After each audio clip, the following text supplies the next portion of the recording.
After a bank robbery. Did they actually pull you out of your car? Yeah, we all got cuffed until they figured out who did what. 40 innocent people detained for more than 2 hours because police believed an armed bank robber was among them.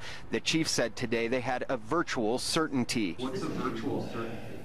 A virtual certainty. That's the language I'm using. That's all I'm giving. It turns out the bank robber was among them, armed with these two loaded, high-powered handguns. What if he had opened fire and you have all these people detained in one area?